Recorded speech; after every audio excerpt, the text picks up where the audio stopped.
Hey, everybody. So thanks again for joining in and listening to this segment about why I'm investing in multifamily in 2024 and continue to build out that portfolio. If you look at all of the things we're hearing about in the news with recession fears, the waxing and waning of that conversation, as well as all of the other aspects of whether or not we're going to get a soft landing, it really comes down to, what is the best way to look at preserving cash flow and capital preservation at the same time. And historically, if you look at 2008 and other recessions, multifamily real estate has done better than other asset classes in commercial real estate, and we'll talk about why that's likely to be the case in 2024 as well.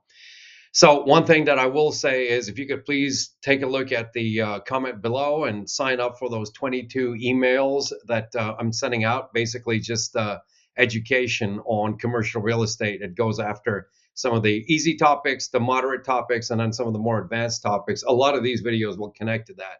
So I appreciate you signing up for that in the comment below.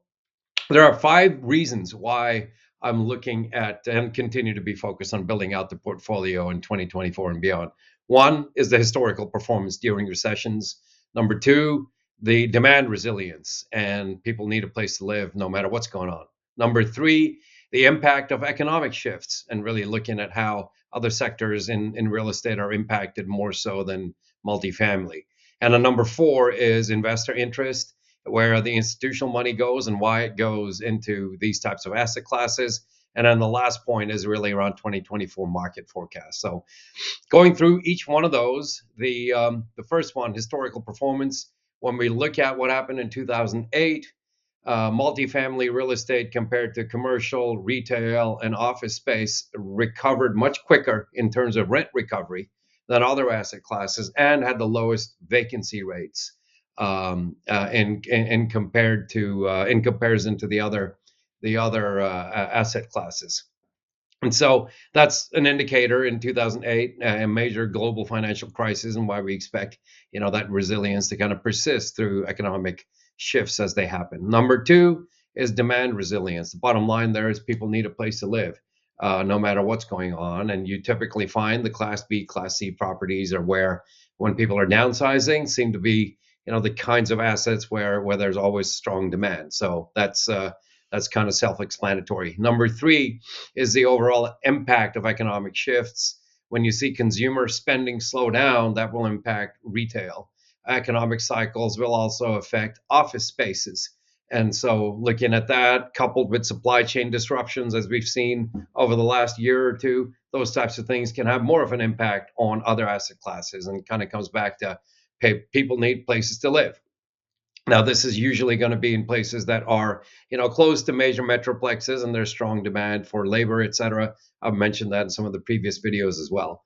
Number four, it's where the institutional capital goes, because they're looking at preserving cash flow and also capital preservation. So if institutional money is going there, that's an indicator as to why we are seeing this type of a sustained demand through for these types of asset classes to different economic cycles. And then lastly, number five is the 2024 market forecast. When you look at that, the overall view of interest rates and inflation and everything else that's going on, affordability continues to be an issue. And so the affordability gap, with people not buying houses and houses getting more and more expensive, continues to kind of create pressure for these types of rental housing and multifamily real estate, large multifamily.